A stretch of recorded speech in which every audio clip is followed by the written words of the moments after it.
Welcome back to our YouTube channel, Power Gyani. Today we discuss about a very important topic related to BOE examinations. दोस्तों आज इस video में हम discuss करेंगे जो कि BOE 2014 जो कि यूपी बोर्ड ने कंडक्ट कर रहा था। तो दोस्तों इस वीडियो में हम काफ़ी अच्छे टेक्निकल क्वेश्चन डिस्कस करेंगे जो कि हेल्पफुल रहेंगे related to boiler first class examination and as well as BOE examinations. और उन लोगों के लिए ये काफ़ी हेल्पफुल होने वाले जो कि पावर पॉइंट में इंटरव्यू देना चाहते हैं, क्योंकि काफ़ी अच्छे क्वेश्चन इस वीडियो में डिस्कस करूँगा आगे जाकर। तो दोस्तों यदि आप भी इंटरेस्टेड हो कि आप अपना वाईओएस क्लियर करना चाहते हो या फिर BOE एग्जामिनेशन देना चाहते हो या फिर बोल दो फर्स्ट क्लास का एग्जाम वाईओएस क्लियर करना चाहते हो, तो दोस्तों आप भी इन्हीं कार्यों में से यदि आप भी का कोई भी कार्य है तो दोस्तों इस वीडियो को लास्ट तक देखिएगा, ये काफ़ी हेल्पफुल रहेगा आपके लिए। तो दोस्तों आज इस वीडियो में हम यूपी बोर्ड 2014 के 10 क्वेश्चन डिस्कस करेंगे। तो काफ़ी इंपॉर्टेंट क्वेश्चन रहे in the point of view exam और वाइस और in the point of interview. तो दोस्तों लास्ट तक देखिएगा, मैं रिकमेंड करूँगा क्योंकि आप यहाँ से कुछ ना कुछ अच्छा सीख के जाएंगे। तो दोस्तों सबसे पहले क्वेश्चन क्या है इसमें, जैसे कि इस एग्जाम में उन्होंने 20 क्वेश्चन पूछे थे, जैसे कि आप मेरे लेफ्ट हैंड साइड में आप देख ही रहे हो।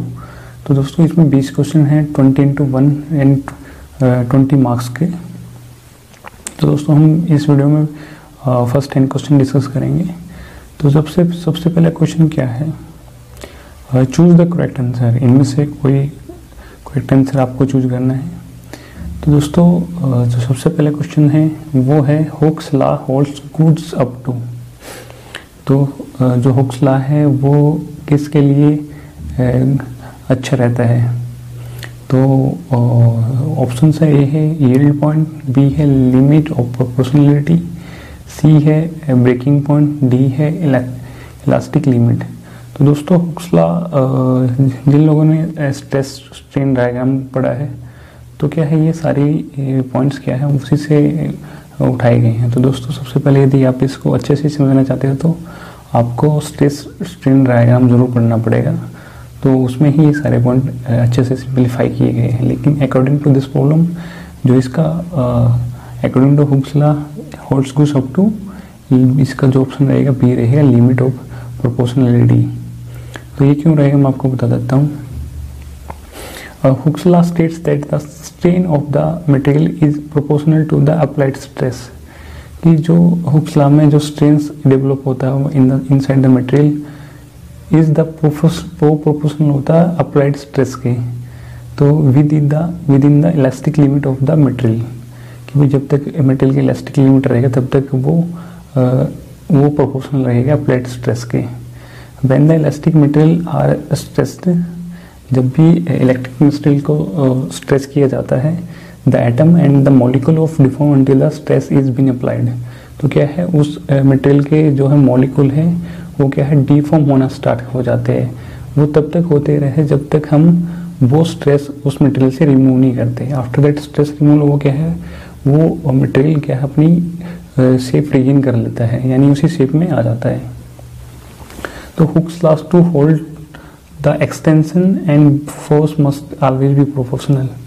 कि भाई जो हुक्स लॉ है वो क्या है जो मटेरियल का एक्सटेंशन होता है उसको होल्ड करके रखता है, and force must always be proportional. जो उसके वो तब तक उस एक्सटेंशन को होल्ड करेगा जब तक उस पर फोर्स लगा के हम रखेंगे। If the proportionality is break down the Hooke's law becomes invalid. यदि वो प्रोपोर्शनलिटी यदि ब्रेक डाउन हो जाती है तो क्या है हुक्स लॉ भी इनवैलिड हो जाता है। Therefore Hooke's law holds goods up to the limit of proportionality। तो क्या है कि जो हमारा Hooke's law है वो holds good up to the limit of proportionality। तो दोस्तों जो इसका क्वेश्चन का जो आंसर रहेगा वो रहेगा बी लिमिट ऑफ प्रोपोर्शनलिटी। तो दोस्तों सेकंड तरफ की मूव करते क्वेश्चन की तरफ। सेकंड क्वेश्चन में क्या है, सेकंड क्वेश्चन में पूछा है if equal and opposite forces applied to a body tend to elongate it, the stress so produced is called। if the equal और opposite forces apply की जाती है एक बॉडी का एलोंगनेट होने में, तो उस स्ट्रेस को जो प्रोड्यूस होता है उस स्ट्रेस को हम क्या बोलेंगे।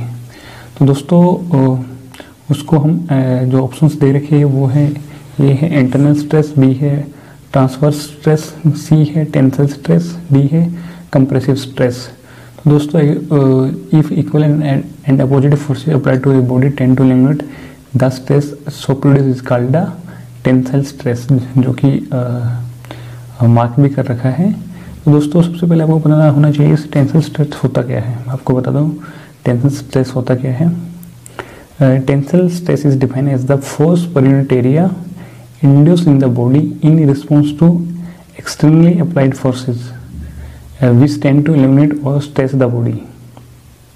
ये भाई जो भी फोर्स हम जो भी स्ट्रेस डेवलप होता है inside a material per unit of area in the body response to the externally applied force, कि भाई जो भी बॉडी है उसमें जो स्ट्रेस डेवलप होता है जब हम एक्सटर्नली फोर्सेस पे अप्लाइड करते हैं तो क्या है रिजल्ट में क्या होगा, टेंस टू इग्नोर और स्ट्रेस द बॉडी।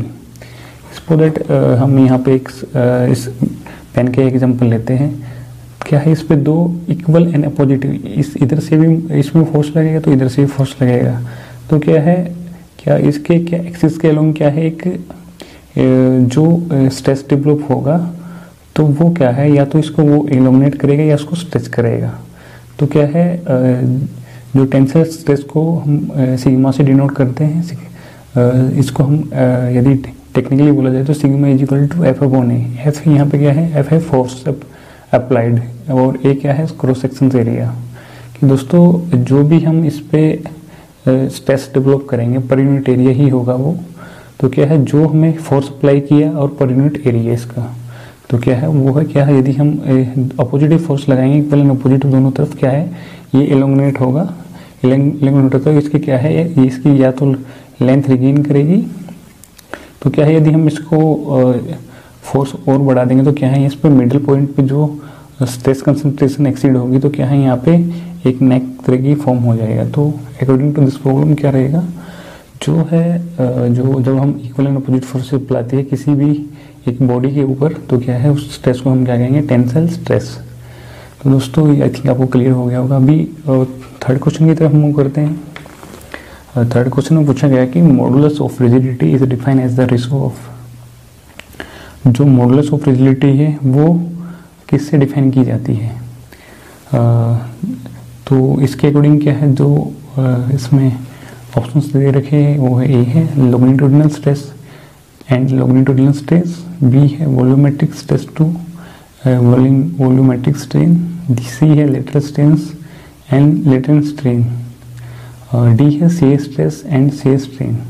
तो इसका करेक्ट आंसर रहेगा shear stress and shear strain. दोस्तों सबसे पहले आपको इसको क्वेश्चन में समझने के लिए पहले आपको बताना चाहिए कि मॉडुलस ऑफ रिजिडिटी होता क्या है। Modulus of rigidity is also known as shear modulus of a material. It is one of the most important mechanical property of the solid। यह काफ़ी important property होती है of a solids की। The modulus of rigidity gives as a ratio of the shearing stress and strain।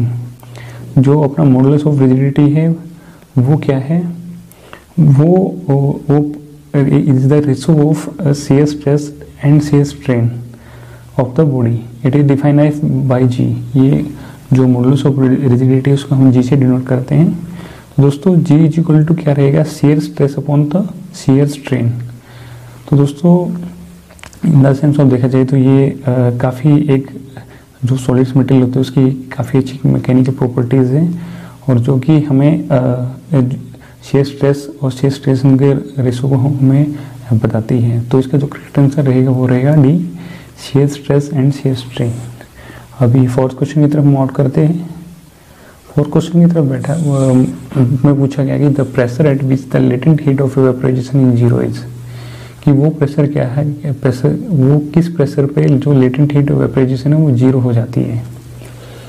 Option से ये है 225.65 kg per centimeter square, B है 273 kg per centimeter square, सी है 100 kg per centimeter square, D है 1 kg per centimeter square. आपको पता होना चाहिए कि लेटेंट हीट ऑफ रेफ्रिजरेशन क्या होता है।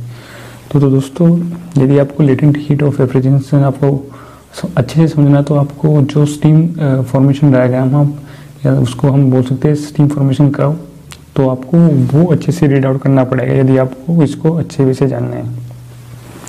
तो दोस्तों मैं यहाँ पे आपको थोड़ा सिंप्लीफिकेशन करके बताता हूँ कि actually what is the latent heat of refrigeration.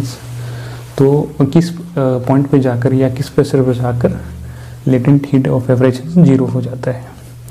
तो दोस्तों यदि हम स्टीम फॉर्मेशन डायग्राम यदि आपको नहीं पता, तो मैं यहाँ पे जो स्टीम फॉर्मेशन डायग्राम यहाँ पे मैं आपको प्रोवाइड करा दूंगा, उससे आप देख के अच्छे से अंडरस्टैंड कर सकते हैं। तो दोस्तों यदि when we increasing the vessel pressure, suppose that कि जब हम किसी वेसल के अंदर उसका प्रेशर इंक्रीज करता है with the heat application of heat, then sensible heat increasing and the latent heat of refrigeration decreasing.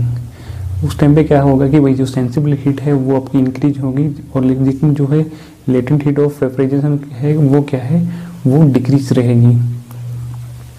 तो दोस्तों in the point of view देखा जाए तो जो स्टीम फॉर्मेशन ग्राफ है उसमें एक पॉइंट होता है एक्स, मैं आपको यहाँ पे प्रोवाइड कर दूंगा, वो आप उसमें आप देख सकते हैं। तो at a point X the latent heat becomes zero after water is converted into superheated steam directly. तो भी एक पॉइंट आता है स्टीम फॉर्मेशन कर्व में कि एक्स पॉइंट आता है जिसमें क्या है, जो हमारी लेटेंट हीट ऑफ रेफ्रिजरेशन है वो जीरो हो जाती है। यदि कुछ हम थोड़ा सा भी चेंजेस करते हैं तो जो हमारी वाटर है वो directly converted into the steam superheated steam में कन्वर्ट हो जाता है।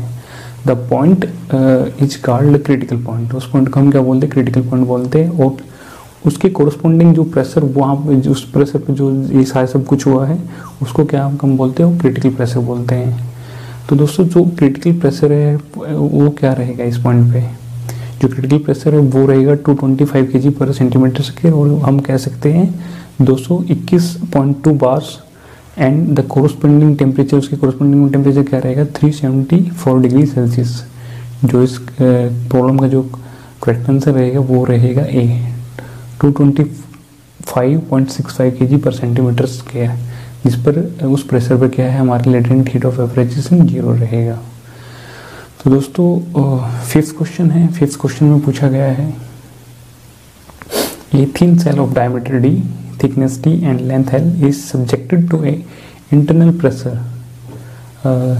The circumferential stress is in the cell is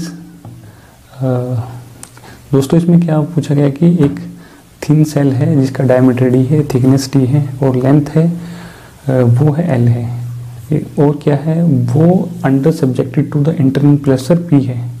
तो क्या होगा कि the circumferential stress in the shell क्या होगा, स्ट्रेस इन्होंने पूछा वो क्या होगा इसमें। तो ऑप्शंस दे रखे हैं, ए ऑप्शन है PD/2T, बी है PD/40, सी है PD/60 और डी है PD/80। तो दोस्तों जो हमारा सर्कमफ्रेंस स्ट्रेस है उसको हम क्या है हुप स्ट्रेस से भी जानते हैं। तो दोस्तों यदि एक थिन सेल है तो उसमें क्या होगा, जो हुप स्ट्रेस डेवलप होगा वो क्या रहेगा। तो सबसे पहले मैं आपको बताता हूँ हुप स्ट्रेस कैसे डेवलप होता है इन थिन सेल जिसका डायमीटर डी है, थिकनेस टी है, लेंथ एल है और वो अंडर इंटरनल प्रेशर पी है। So that in that condition the hoop stress is acting circumferential and perpendicular to the axis and the radius of the center fall। कि इस condition में क्या है, जो हमारा हुप स्ट्रेस या फिर सर्कमफ्रेंशियल स्ट्रेस जो फॉर्म होगा वो perpendicular to the axis of and the radius of the cylinder wall. जो उस सेल की जो भी एक्सिस है और जो भी रेडियस है और उस सेल की, तो क्या है उसमें क्या है किस तरीके से जो हुप स्ट्रेस है वो डेवलप होगा, क्या वो कैसे कैलकुलेट करते हैं, वो है सिग्मा एच यहाँ पे क्या है sigma mean stress, H for hoop stress. यदि आपको थोड़ा सा अंडरस्टूड करने में थोड़ा सा लगता है मुझे टिपिकली होगी, तो मैं क्या है सारी जो इसकी कैलकुलेशन से मैं यहाँ पे दे दूंगा, उससे आप देख के आप अच्छे से अंडरस्टैंड कर पाओगे। तो दोस्तों जो सिग्मा एच क्या रहेगा वो रहेगा PD/2T। यहाँ पे सिग्मा एच क्या है, स्ट्रेस है, जो कि मेगा पास्कल में या PSI में भी हम इसको डिनोट कर सकते हैं। तो यहाँ पे P क्या है, वो है इंटरनल प्रेशर जो कि गिवन है इन द ट्यूब और सिलेंडर। ये क्या रहेगा, ये भी मेगा पास्कल और या PSI में रहेगा। D क्या है, D है internal diameter of the tube और सिलेंडर, ये रहेगा mm या फिर इंचज में। और T क्या है, ट्यूब और सिलेंडर की वाल थिकनेस, ये रहेगी mm और ये भी इंच में हो सकती है। तो दोस्तों जो सर्कमफेरेंशियल स्ट्रेस या फिर हुप स्ट्रेस वो इन द सेंस डेवलप हो रहेगा, वो रहेगा PD/2T। 6 क्वेश्चन की तरफ मूव ऑफ करते हैं। 6 क्वेश्चन में पूछा क्या गया है कि super heating of steam is done at, कि जो सुपर हीटिंग है उस स्टीम का वो किस पे की जाती है। तो ऑप्शंस दे रखे हैं, ए है कांस्टेंट वॉल्यूम, बी है कांस्टेंट टेम्परेचर, सी है कांस्टेंट प्रेशर, डी है कांस्टेंट एंथैल्पी। तो दोस्तों जो इसका करेक्ट आंसर रहेगा वो रहेगा कांस्टेंट प्रेशर। जब हम बॉयलर में जो वाटर हीटिंग करते हैं तो क्या है, वो कांस्टेंट प्रेशर पे हम करते हैं। तो इसको यदि इस क्वेश्चन को हम सिंप्लीफाई करने लगे तो इसको सिंप्लीफाई करने से पहले आपको पता होना चाहिए कि रैंकिन साइकिल, देखो जो हमारा पावर प्लांट है वो रैंकिन साइकिल पे काम करता है। तो क्या है, इस क्वेश्चन को अच्छे से अंडरस्टैंड करने के लिए क्या हमें रैंकिन साइकिल का पता होना चाहिए। तो दोस्तों ये क्या है, वो रैंकिन साइकिल में भी जो अपना प्रेशर और वॉल्यूम जो डायग्राम उसका, तो क्या है उसको आपको अच्छे से पता होना चाहिए। यदि आपको प्रेशर और वॉल्यूम का डायग्राम नहीं पता है रैंकिन साइकिल का, तो मैं यहाँ पे दे दूंगा, उसके साथ में ही मैं आपको इस क्वेश्चन को सिंप्लीफाई करा दूंगा। तो दोस्तों जो अपना जो प्रेशर वॉल्यूम डायग्राम होता है, जैसे कि आप यहाँ पे देख रहे होंगे, तो क्या है इसमें क्या रहेगा, इसमें जो प्रोसेस है 4 to 1, जैसे कि आप देखोगे कि जो हमारा लेफ्ट हैंड साइड में जो 4 to 1 जो प्रोसेस है उसमें क्या रहेगा, द वर्किंग फ्लूइड मीन्स वो feed water is pumped from lower pressure to higher pressure. जो हमारा जो फीड पंप है वो क्या है, डेटर से पानी सक करके क्या है वो फीड करता है ड्रम में at a high pressure, lower to high pressure. Pumping requires power input, क्या है जो पंपिंग है वो क्या है पावर उसको रिक्वायर्ड होती है in the form of mechanical या फिर इलेक्ट्रिकल। तो जैसे ही आप 4 to 1 देखोगे तो क्या है, इसमें क्या है टॉप साइड में 1/2 है। तो ये प्रोसेस क्या है, इस प्रोसेस में ही जो हमारा कांस्टेंट प्रेशर है, जो जिसपे सुपर हीटिंग होता है स्टीम का, वो इसी प्रोसेस में होता है, जो कि 1 से 2 यहाँ पे प्रेशर वॉल्यूम डायग्राम में दिखाया गया है। तो इस प्रोसेस में हो गया क्या, द हायर प्रेशर लिक्विड, जो हायर प्रेशर लिक्विड क्या है हमारा वो फीड वाटर है, एंटर ए बॉयलर, बॉयलर के अंदर वो एंटर होता है high pressure water, where it is heated at a constant pressure by an external heat source. क्या है यहाँ पे क्या है, जो अपना वर्किंग फ्लूइड है जो वाटर है वो क्या है कांस्टेंट प्रेशर पे क्या है हीटिंग होगा with the external heat source. Means that कि या तो जब हम फ्यूल बर्न करते हैं क्या है उससे जो भी एनर्जी रिलीज होती है, हीट एनर्जी, वो क्या है उससे with the help of application of that क्या है हमारा जो फीड वाटर है वो हीटिंग होना स्टार्ट हो जाता है। तो क्या है वो जैसे जैसे उसकी टेम्परेचर वहाँ पे बढ़ेगा तो क्या है वो gate converted into the superheated vapour heat obtain by burning of the fuel. जैसे मैं आपको सजेस्ट कर रहा हूँ, तो क्या है वो क्या है वो एक कांस्टेंट प्रेशर पे क्या है उसका सुपर हीटिंग होना स्टार्ट हो जाएगा इनसाइड द बॉयलर। तो क्या है इसका जो करेक्ट आंसर रहेगा वो रहेगा सी, कांस्टेंट प्रेशर। अभी 7th क्वेश्चन की तरफ मूव आउट करते हैं। 7th क्वेश्चन में पूछा क्या गया है कि if the partial pressure of air and steam in a condenser be PA and PB respectively, then according to the Dalton's law the pressure in the condenser is equal to, options है PA minus PB, PA minus PB और PA plus PB, C है PA plus PB by 2 और D है under root PA into PB। कि भाई जो partial pressure of air और steam है इनसाइड द कंडेंसर वो क्या है PA और PB है रिस्पेक्टिवली। यदि अकॉर्डिंग टू डाल्टन लॉ के अकॉर्डिंग देखा जाए तो क्या है जो प्रेशर इनसाइड द कंडेंसर वो क्या होगा। तो ऑप्शंस दे रखे आपके सामने। तो सबसे पहले इस क्वेश्चन को सिंप्लीफाई करने के लिए हमें क्या है, डाल्टन लॉ का पता होना चाहिए कि डाल्टन लॉ बोलता क्या है। तो दोस्तों डाल्टन लॉ क्या बोलता है, according to Dalton law it is a law of partial pressure state that the total pressure exerted by a mixture of gases. ये अकॉर्डिंग टू डाल्टन लॉ भाई जो भी टोटल गैसेज है जो कि वो जो भी सभी मिला के जो प्रेशर एग्जिट करती है तो उसका क्या है, वो किसके इक्वल होगी, वो equal to the partial pressure of the gases in the mixture. कि भाई जो गैसेज मिक्सर है उसका जो पार्शियल प्रेशर जो गैसेज है उसके पार्शियल प्रेशर के अकॉर्डिंग होना चाहिए। तो क्या है, तो क्या डाल्टन क्या बोलता है, पी जो पार्शियल प्रेशर है टोटल क्या रहेगा, P A plus P B रहेगा। तो यदि इसके लिए मैं आपके लिए थोड़ा सा दोबारा से इसको सिंप्लीफाई करता हूँ। डाल्टन लॉ और Dalton law of partial pressure भी बोल सकते हैं इसको। क्या बोलता है, डाल्टन लॉ और law of partial pressure state that the total pressure exerted by a mixture of gases is equal to the partial pressure of the gases in the mixture. कि भाई जो टोटल अमाउंट ऑफ मिक्सचर है, gases का जो mixture है क्या है, वो क्या रहेगा, वो equal to the partial pressure of the gases inside the mixtures. तो दोस्तों इसका जो करेक्ट आंसर रहेगा वो रहेगा B, P A plus B रहेगा। दोनों के मिक्सचर के जो पार्शियल प्रेशर और गैसेज है उसके मिक्सचर के ही, दोनों के मिक्सचर से ही होगा, डाल्टन लॉ ये बोलता है। तो दोनों का इसका एडिशन क्या रहेगा, एडिशन रहेगा। वो अभी 8th क्वेश्चन की तरफ मूव आउट करते हैं। 8th क्वेश्चन में पूछा गया what at water at pressure 4 kg per centimeter and 160 degree Celsius temperature when expose to atmosphere will. कि भाई एक वाटर का प्रेशर है जो कि 4 kg का है और उसका टेम्परेचर 160 डिग्री टेम्परेचर है। यदि इसको हम एटमॉस्फेयर पे एक्सपोज कर दें तो क्या होगा। ऑप्शन है, ए है स्टार्ट बॉइलिंग करना स्टार्ट हो जाएगा, सी है, बी है flash and get converted into steam, flash हो जाएगा और वो स्टीम में कन्वर्ट हो जाएगा, C remain as it is was, D है कूल डाउन। तो सबसे पहले दोस्तों आपको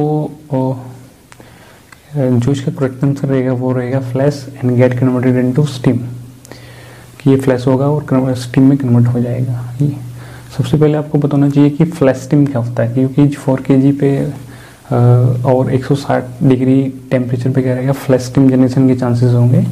तो आपको मैं बताता हूँ फ्लैश स्टीम एक्चुअल में होता क्या है। Flash steam is a produce when high pressure condensate is discharge into the lower pressure regions.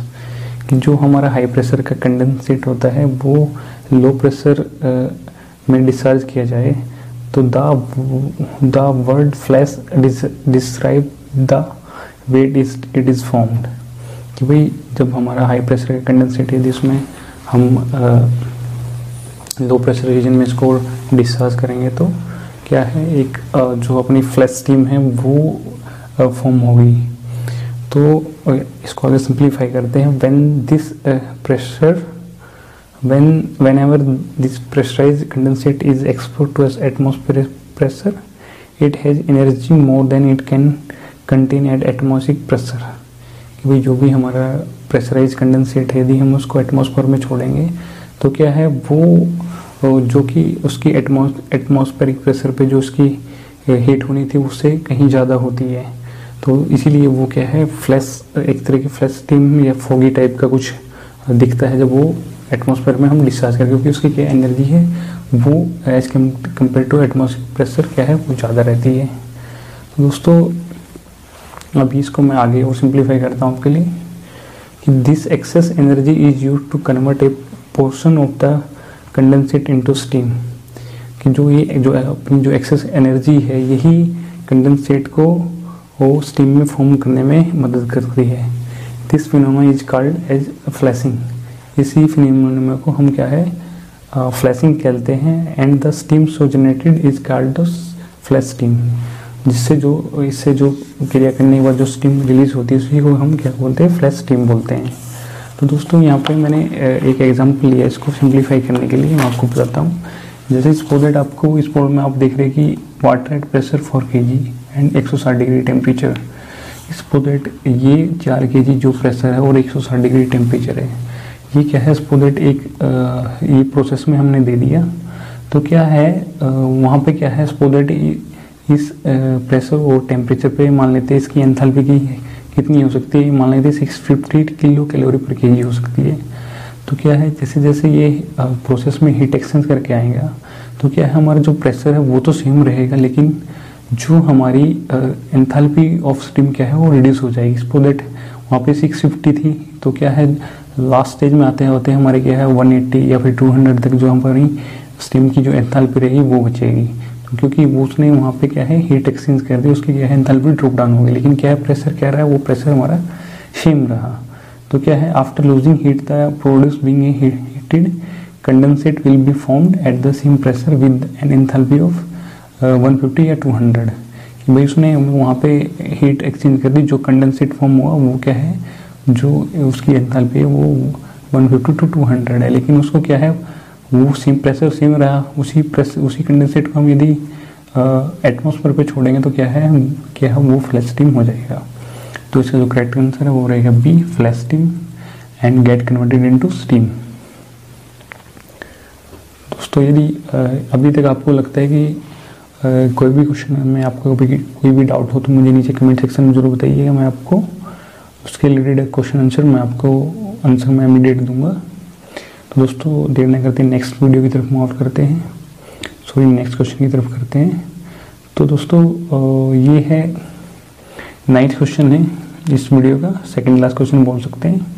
तो दोस्तों efficiency of thermal cycle increase by, यदि हमें थर्मल साइकिल की एफिशिएंसी इंक्रीज करनी है तो वो किस तरीके से हो सकती है। ऑप्शन से ए है रीजनरेशन, बी है रीहीटिंग ऑफ स्टीम, सी है both A and B, D है नन ऑफ द अबव। तो दोस्तों जो थर्मल साइकिल एफिशिएंसी है उसको हम दो तरीके से इंप्रूव कर सकते हैं, वो है एक तो रीजनरेशन, बी है रीहीटिंग ऑफ द स्टीम। तो सबसे पहले इस क्वेश्चन को सिंप्लीफाई करने से पहले आपको पता होना चाहिए कि रीहीटिंग से कैसे थर्मल एफिशिएंसी इंक्रीज होगी और रीजनरेशन से कैसे थर्मल एफिशिएंसी इंक्रीज होगी। तो दोस्तों जो रीहीटिंग ऑफ स्टीम कैसे करते हैं मैं आपको बता दूं। सपोज दैट दो टरबाइन है अपने, वो क्या है सीरीज में एक दूसरे के साथ इंटरकनेक्टेड है। तो क्या है उस टाइम पे क्या रहेगा कि जो भी हमारा फर्स्ट टरबाइन है उसके एग्जॉस्ट एंड में जो स्टीम बनता है, जो स्टीम है जो सपोज दैट की जो हमारे लास्ट स्टेज में सभी को पता है कि जो सैचुरेटेड स्टीम आ जाती है उसमें मॉइस्चर हायर रहता है। तो क्या करते हैं कि हमें लास्ट स्टेप्स जो फर्स्ट टरबाइन है उसके लास्ट स्टेज से क्या है हमें स्टीम निकालेंगे और उसको दोबारा से बॉयलर के अंदर इंट्रोड्यूस करेंगे। तो जैसे ही बॉयलर के अंदर उसको इंट्रोड्यूस करेंगे फॉर रीहीटिंग, तो क्या होगा उस कंडीशन में क्या रहेगा, जो हमारा मॉइस्चराइज्ड स्टीम है वो क्या है उसका मॉइस्चर रिमूव हो जाएगा और लेकिन क्या है प्रेशर हमारा सेम रहेगा। तो क्या उसे हम क्या है फर्दर लो एलपी टरबाइन में उसको देके क्या है हम उसको एक्सपेंड करा सकते हैं और उससे मोर एनर्जी उसको एक्सट्रैक्ट कर सकते हैं। तो क्या इससे हमारी क्या है जो अपनी एफिशिएंसी है वो इंक्रीज होगी। तो दोस्तों यदि आपको रीजनरेशन का नहीं पता है तो मैं यहाँ पे एक डायग्राम दे दूंगा, आप उससे अच्छे से अंडरस्टैंड कर सकते हैं। तो ये तो जो मैंने रीहीटिंग के बारे में बताया यहाँ पे, तो अभी है कि रीजनरेशन में क्या करेंगे। तो दोस्तों जैसे कि हम सभी को पता है कि भाई बॉयलर में स्टीम जनरेट करने के लिए हमें क्या है जो फ्यूल कंजप्शन करना पड़ता है, फ्यूल बर्निंग करना पड़ता है फॉर द स्टीम जनरेशन। क्या है उसमें काफ़ी लार्ज अमाउंट ऑफ हीट हमें लगानी पड़ती है। तो दोस्तों यदि उसमें क्या है उसको हम कैसे उस फ्यूल कंजप्शन को कैसे कम कर सकते हैं, वो with the help of regeneration कर सकते हैं। तो रीजनरेशन में हम क्या करेंगे, जो हमारा स्टीम टरबाइन होता है वो क्या है आफ्टर दैट जो वर्क डन क्या है, जो हमारा स्टीम बचता है तो क्या है थ्रू द ब्लीड लाइंस क्या करते हैं हम, ये जो हमारे एलपी हीटर होते हैं, एचपी हीटर होते हैं, वो क्या है डिफरेंट सेक्शन से हम एक्सट्रेशन निकाल के जो हमारा फीड वाटर है उसको हम रीहीट करते हैं। तो क्या है जैसे हमारा जैसे कि बॉयलर में क्या है जो हम नॉर्मल वाटर हीटअप करते हैं उसमें ज़्यादा फ्यूल कंजप्शन करना पड़ेगा, लेकिन क्या है यदि हम प्री हीटिंग ऑफ वाटर कर देते तो क्या है वहाँ पे हमारा फ्यूल कंजप्शन वहाँ पे शेव होगा और क्या है जो हमारी वेस्टेज ऑफ स्टीम है वो कम रहेगी क्योंकि हमने उसको यूटिलाइज कर लिया for the feed water pre heating, और क्या है कि जो हमारा जो कंडेंसेट बचा हम दोबारा से उसको as a boiler feed water हमें उसमें यूज कर लेते हैं। तो क्या है, इन दोनों वे से हम क्या है अपनी थर्मल साइकिल एफिशिएंसी इंक्रीज कर सकते हैं। जो आपने रीजनेशन की जो किस तरह से रीजनेशन होता है मैं आपको डायग्राम भी यहाँ पे प्रोवाइड करूँगा जिससे आपको इजीली से आप अंडरस्टूड कर सकते हो। तो दोस्तों इसका जो नेक्स्ट क्वेश्चन है, जो second question of this video, वो क्या रहेगा, ए और बी बोथ, जो करेक्ट आंसर रहेगा इसका सी रहेगा बोथ ए एंड बी। दोनों तरीके से ही हम जो अपनी थर्मल साइकिल एफिशिएंसी हम उसको इंक्रीज कर सकते हैं।